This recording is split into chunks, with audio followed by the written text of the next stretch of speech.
Hi friends, wish you happy Deepavali. உங்களுக்கெல்லாம் தீபாவளி எப்படி போச்சு ஃப்ரெண்ட்ஸ்? தீபாவளி அன்னைக்கு காலையிலே மழைங்க. கோலம் போடுற வேலை இல்லை. கோலம் போடுறதுனால நமக்கு ஒரு கிட்டத்தட்ட கண்டிப்பாக ஒரு 1 ஹவராச்சும் ஆகும்.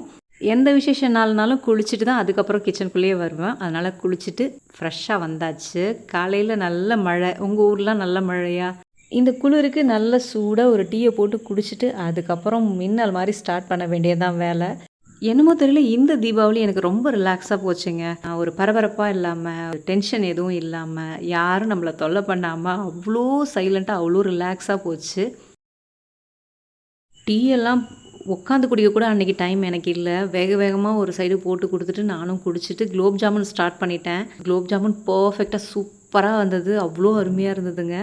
போட்ட 1 மணி நேரத்துலேயே சூப்பராக ஊறி வந்தது. கொஞ்சம் கூட வெடிப்பே இல்லை. அவ்வளோ அழகாக விரிசல் இல்லாமல் சூப்பராக வந்தது.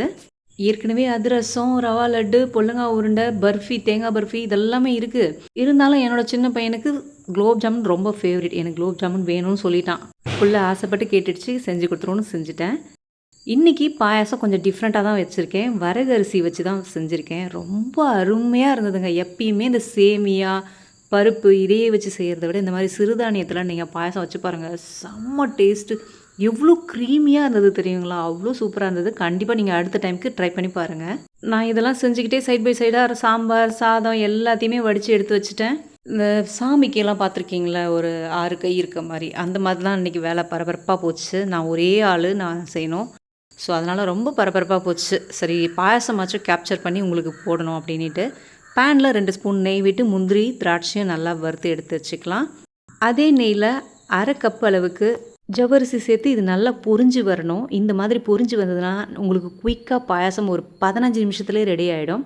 இப்போ 1 மணி நேரம் ஊற வச்ச வரகரிசியில் தண்ணி எடுத்துட்டு அந்த அரிசி மட்டும் சேர்த்து நல்லா மிக்ஸ் பண்ணி விடுங்க. 1 நிமிஷத்துக்கு மிக்ஸ் பண்ணிவிட்டு பச்சை வாசனை போனதுக்கப்புறம் 1 கப் வரகரிசிக்கு 5 கப் பால் ஊற்றிருக்கேன். இது நல்லா அப்சர்வ் பண்ணிடும் பால். அதனால் நீங்கள் பால் நிறைய ஊற்றணும். இது கண்டிப்பாக கொஞ்சம் குவான்டிட்டிலையாச்சும் நீங்கள் செஞ்சு பாருங்கள். அவ்வளோ க்ரீமியாக டேஸ்ட்டாக இருந்ததுங்க. உண்மையாகவே இவ்வளோ ருசியாக இருக்கும் நான் யோசிச்சு கூட பார்க்கல. கொஞ்சம் டிஃப்ரெண்ட்டாக ட்ரை பண்ணுவோமேன்னு ட்ரை பண்ணேன். ரொம்ப சூப்பராக இருந்தது. இப்போ வரகரிசி நல்லா வெந்து கரெக்டான கன்சிஸ்டன்சிக்கு வந்ததும் தேவையான அளவு ஏலக்காய், 1 பிஞ்ச் பச்சை கற்பூரம் ரொம்ப அதிகம் சேர்க்கக்கூடாது. சும்மா 1 பிஞ்ச் அளவு சேர்த்திங்கன்னா போதும். ரொம்ப அந்த கோவில் பிரசாதம் டேஸ்ட் அவ்வளோ சூப்பராக இருக்கும். உங்களுக்கு ஜீரணமும் நல்லா ஆகும். இப்போ ஃபைனலாக 1 ஸ்பூன் நெய் சேர்த்து கொஞ்சமாக உப்பு சேர்த்து முந்திரி, பாதாம் எல்லாத்தையும் போட்டு உங்களுக்கு என்னென்ன நட்ஸ் தேவையோ எல்லாத்தையும் போட்டு நல்லா மிக்ஸ் பண்ணி எடுத்து வச்சிட்டிங்கன்னா ஒரு சூப்பரான சிறுதானிய வரகரிசி பாயாசம் ரெடி.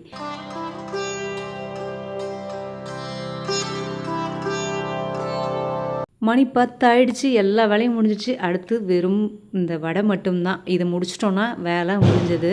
உளுந்து வடை, வெறும் மிளகு, உப்பு, பச்சை மிளகா, கொஞ்சமாக பெருங்காயத்தூள் சேர்த்து அப்படியே வடை தட்டி போட்டாச்சு. இதில் வெங்காயம் எதுவுமே போடல, சாமிக்கு படைக்கிறதால.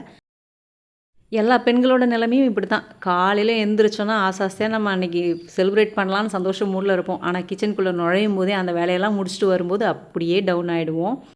நானுமே அந்த மாதிரி தான் ஆகிடுவேன். பட் இப்போ என்ன மாற்றி யோசிச்சிருக்கேன்னா, புதுசாக ஒரு நைட்டியும் கூடவே புது ட்ரெஸ் கூடவே எடுத்துடுறது. காலையில் எழுந்ததுமே குளிச்சுட்டு அந்த நைட்டியும் போட்டுக்கிறது.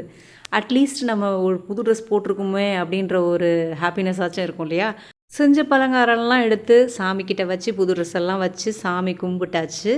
இருப்பதை கொண்டு சிறப்பாக சாமி கும்பிட்டாச்சு. ரொம்ப சந்தோஷமாக மனநிறைவாக அன்றைக்கி இருந்தது. இன்றைக்கி நாங்கள் லஞ்ச் என்ன செஞ்சோன்னா, கத்திரிக்காய், முருங்கைக்காய் போட்டு சாம்பார், பருப்பு ரசம், வரகரிசி பால் பாயாசம், உளுந்து வடை, ரைஸ். அவ்வளோதான் இன்றைக்கி லஞ்சு. மற்றபடி அப்புறம் பலகாரம்லாம் இருந்தது இல்லையா, அதெல்லாம் நல்லா சாப்பிட்டோம். ரொம்ப திருப்தியாக இருந்தது. சாப்பிட்டு 2 மணி நேரம் நல்லா ரெஸ்ட் எடுத்துட்டேன். ஏன்னா ரொம்ப டயர்ட் ஆகிடுச்சு. எனக்கு இவ்வளோ வேலையும் செஞ்சுட்டு முடிச்சுட்டு ரெஸ்ட் எடுத்துட்டோம். ஒரு 4 மணி வரைக்கும் அமைதியாக படுத்துன்ட்டு அதுக்கப்புறம் டீ போட்டு கொடுத்துட்டு நம்ம ரெடி ஆகிடுவோம். டீ போட்டு கொடுத்துட்டு நான் சாரீ கட்டிட்டு வந்துட்டேன். இன்றைக்கி இந்த ப்ளூ கலர் சாரீ தான் எனக்கு ரொம்ப பிடிச்ச நேவி ப்ளூ கலர். ரொம்ப அட்ராக்டிவாக இருக்கும் இந்த கலர். பட்டு சாரின்னாலே நமக்கு ஒரு நல்ல ஒரு லுக்கான ஒரு ஆரமும் நல்ல ஒரு பெரிய ஜிமிக்கி ஒன்று போட்டுட்டோன்னா, கை நிறைய வளையல், வாட்ச் கட்டிட்டு தலை நிறைய பூ வச்சுட்டோன்னா வச்சுக்கோங்களேன், யாராக இருந்தாலும் அழகாக ஆகிடுவோம். அவ்வளோதாங்க, ரெடி ஆயாச்சு. ஃபைனலாக ஒரு 4 மணிக்கு மேலே என்னுடைய தீபாவளி ட்ரெஸ் போட்டுட்டேன். எப்படி இருக்குன்னு பார்த்துட்டு சொல்லுங்கள். நீங்கள் தீபாவளிக்கு என்ன ட்ரெஸ் எடுத்தீங்கன்றது சொல்லுங்கள். அப்படியே எத்தனை மணிக்கு உங்கள் ட்ரெஸ்ஸை போட்டிங்கன்றதும் தயவுசெய்து சொல்லுங்கள். ஏன்னா வேலை சொல்லியே கொள்ளுறாங்கன்ற மாதிரி எந்த ஃபங்க்ஷன் எது வந்தாலும் கிச்சனில் தான் ஃபுல் டே இருக்க வேண்டியதாக இருக்குது.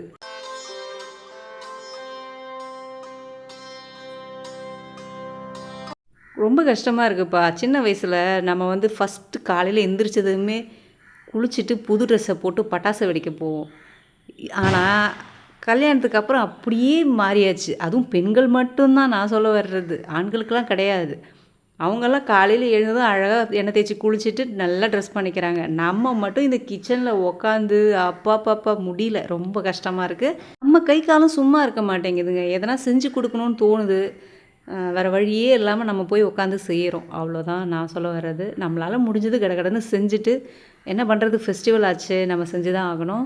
பாரம்பரியத்தை மறக்கவும் கூடாது. நம்ம குழந்தைங்க நம்ம கூட இருக்கிற வரைக்கும் தான் இந்த சந்தோஷம்லாம். அதுக்கப்புறம் அவங்க கல்யாணம் பண்ணி போயிட்டதுக்கப்புறம் அவங்க நம்மக்கிட்ட எதிர்பார்க்க போகிறதில்ல. அது வரைக்கும் நம்ம வந்து குழந்தைங்க இருக்கிறதால ஒரு ஆர்வமாக இந்த தீபாவளி கூட போகுதுன்னு நான் நினைக்கிறேன்.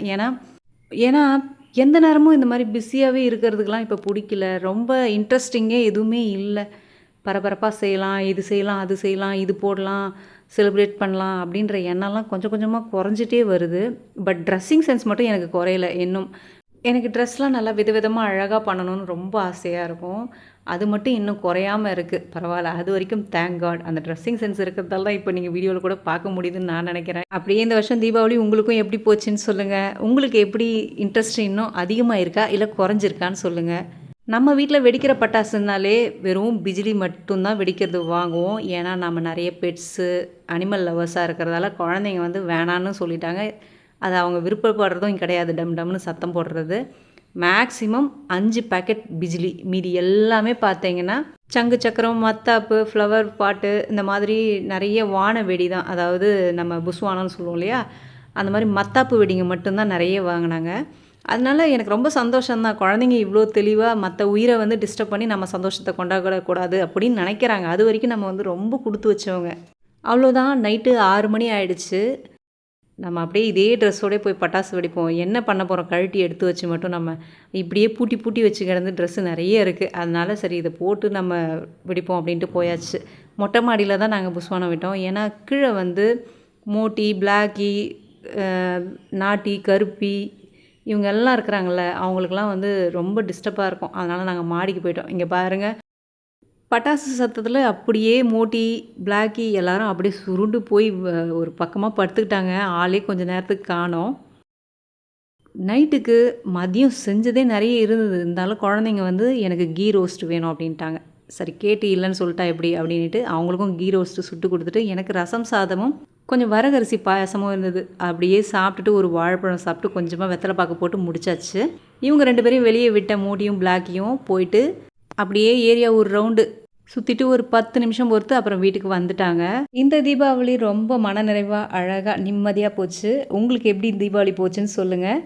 அடுத்த வீடியோவில் பார்க்கலாம். Bye friends.